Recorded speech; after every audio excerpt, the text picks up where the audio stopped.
అందరికీ నమస్తే. నేను మీ Radhi. Welcome to Radhi's devotional ఆర్షనిధి.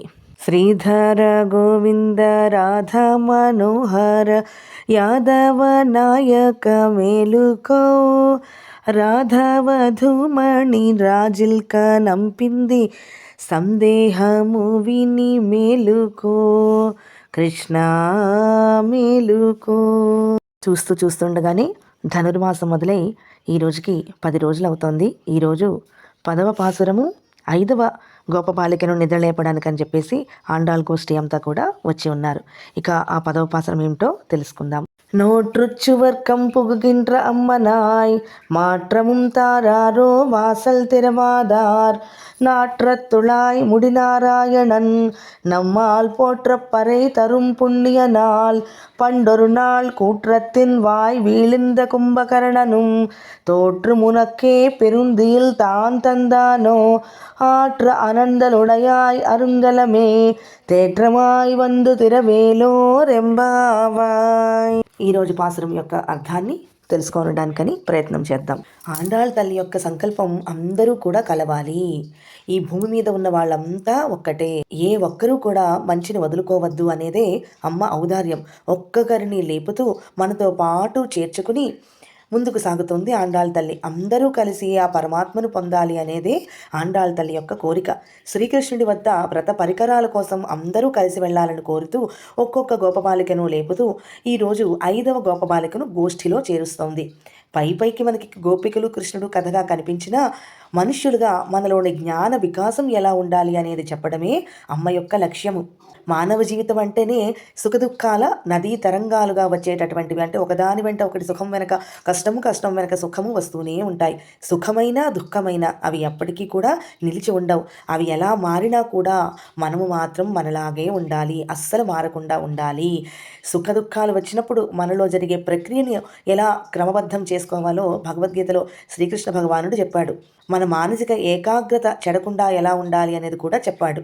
సుఖం వచ్చినప్పుడు మిడిసిపాటు పడిపోయి, దుఃఖాలు వచ్చినప్పుడు బాధపడిపోవడం కాదు. ఎప్పుడైనా సరే ఏకాగ్రతను పెంచుకోవాలి అంటే ఏం చెయ్యాలి అన్నది శ్రీకృష్ణ పరమాత్మ మనకి చెప్పియే ఉన్నాడు. ఇక ఈరోజు పాసురంలోని ఏం చెప్తున్నారు అంటే, నోత్తుచ్చువట్రం, మాకేమో ఇంకా నోము ప్రారంభమే కాలేదు, కానీ నీ నోమేమో అప్పుడే అయిపోయింది.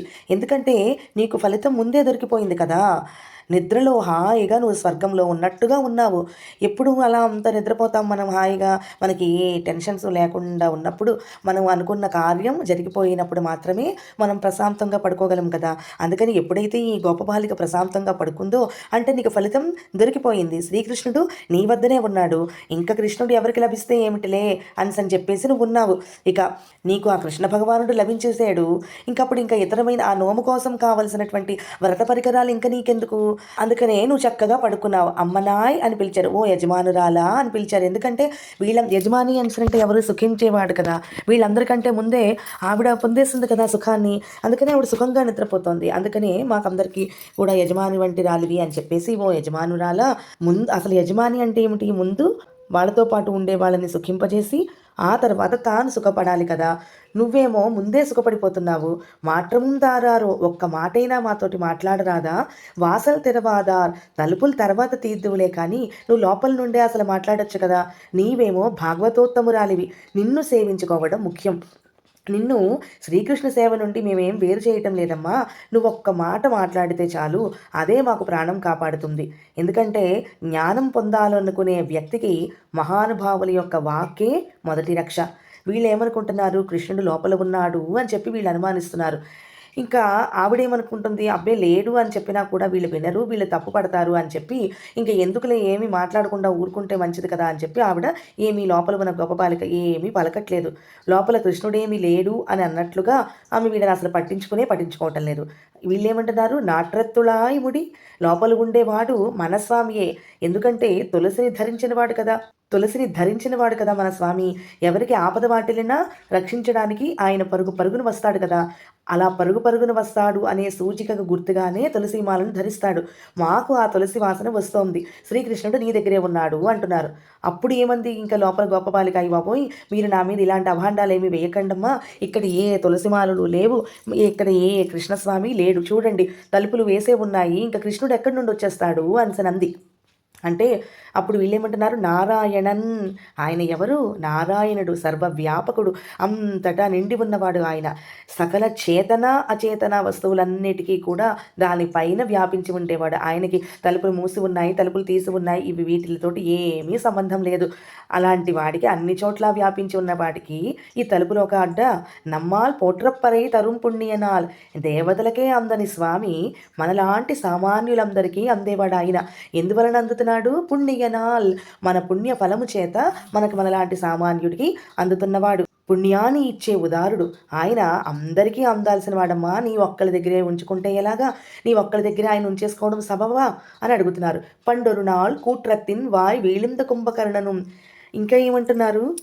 ఇది వరకు త్రేతాయుగంలోని కుంభకర్ణుడు అని ఒకడు ఉండేవాడుట. ఆయన చాలా నిద్రపోయేవాడుట. ఆ కుంభకర్ణుడు చాలా నిద్రపోయేవాడుట. ఇప్పుడు నువ్వు ఆ కుంభకర్ణుడి పేరుని తీసేసి నీ పేరుని అక్కడ రాయమంటావా ఏమిటి అని అడుగుతున్నారనమాట. తోట్రుమునక్కే పెరుగుందుయిల్ తాన్ తందానో.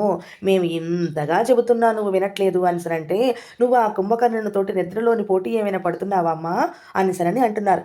పైకి సరదాగా కుంభకర్ణుడితోటి పోల్చి నువ్వేమైనా పోటీ పడుతున్నావా అనిసరి అంటున్నారు. కానీ అసలు ఇందులోనే ఒక దివ్యమైన జ్ఞానము కల మహనీయుడితోటి పోలుస్తున్నారు. ఎవరు ఆ దివ్యమైన జ్ఞానం కలిగి ఉన్నవారు అంటే కుంభమును కరణముగా కలిగిన వ్యక్తి. అంటే కుంభము అంటే అగస్త్యుడు కుంభమును కరణముగా కలిగినటువంటి వ్యక్తి అంటే అగస్త్యుడు ఓడిపోయి తన శక్తి అంతటా కూడా నీకు ఇచ్చేసాడా అని అర్థం అనమాట. ఎందుకు? అగస్త్యుడు అనే ఋషి ఒక కుండలోని పుట్టినటువంటి వాడు. శివుని వివాహానికి హిమాలయ పర్వతాన్ని ఆయన ఎక్కుతూ ఉంటే ఆ పర్వతం అగస్త్యుడి వైపు వంగిందిట. వింధ్య పర్వతం మేరు పర్వతానికి పోటీగా పరిగెడుతూ ఉంటే దేవతందరూ కూడా గాబరాపడి ఈయనని అడిగితే ఈయన వింధ్య పర్వతం దగ్గరికి వెళ్ళాడు. వింధ్య పర్వతం ఈయనకి శిష్యుడు కాబట్టి గురువుగారు వచ్చేసరికి ఇలాగ తల వంచి ప్రణామం చేసింది వింధ్య పర్వతం. వెంటనే ఆయన తథాస్తు అని చెప్పి ఆ పెరుగుదలని వంచాడు. అది ఆయన యొక్క గొప్పతనం. మామూలుగా మనము ఒక్కొక్క పర్వతానికి అధిష్టాన శక్తి విశేషం ఉంటుంది. అందుకనే దానిని పర్వతము అని అంటాం. ఆ వింధ్య పర్వతాన్ని పెరుగుదలని నిలిపినవాడు కాబట్టి ఆయనకి అగంస్థ అగస్త్య అనేటటువంటి పేరు వచ్చింది. అలాగే మనలో మనం పెంచుకున్నటువంటి పాపపు కొండలను స్తంభింపచేయవాడు ఆయన. ఇక ఈయన ఒక్కసారి సముద్రాన్ని మొత్తం పానం చేసినటువంటి మహనీయుడు. వాతాపి అనేటటువంటి రాక్షసుని సంహరించిన మహనీయుడు ఈయన. అలాంటి మహనీయుడు కూడా నీ వద్ద ఓడిపోయాడా అన్నట్లుగా ఆండాళ్ళ తల్లి చెబుతోంది. అంటే ఏమిటి? బయటకి కుంభకర్ణుడిలాగా నిద్రపోతున్నావా అంటున్న దానికి అంతరార్థంలోని ఆ కుంభకర్ణుడే నీ దగ్గర ఓడిపోయాడా అంటే కుంభకర్ణుడు అంటే అగస్త్యుడే నీ దగ్గర ఓడిపోయాడా? ఎందులోని? నిద్రలో కాదు, జ్ఞానములోని. అంటే నువ్వు అంతటి జ్ఞానివి తల్లి, అగస్త్యుడే నీ దగ్గర ఓడిపోయాడా అన్నట్లుగా వెటకారంగా మాట్లాడుతున్నారనమాట. ఇక అప్పుడు ఇంకా లోపల గోపబాలిక లేచి కృష్ణ అంటూ లేచిందనమాట. అంటే మనకి ఏదైనా కొంచెం బద్ధకం కలిగిన ఒక ఆవలింత వచ్చినా మనం ఏమంటాం? రామ కృష్ణ అని గబుక్కుని అంటూ ఉంటాం కదా. అలాగ ఈమె కృష్ణ అంటూ ఒళ్ళు విరుచుకుంటూ అనేసరికి వీళ్ళు అంటున్నారు, ఆట్ర అనందలు ఉడయాయి. ఓ పెద్ద బద్ధకం కలిగినటువంటి దానా అని పిలుస్తున్నారు. అరుంగలమే, నువ్వు అతిలోక సుందరివమ్మ, నువ్వు ఒక మంచి ఆభరణం లాంటి దానివి. జ్ఞానులు అలా ఉంటారు. ఎలాగంటే ఒక ఆభరణంలాగా ధగధగలాడిపోతూ తేజస్సుతోటి కలిగి ఉండి ఉంటారనమాట.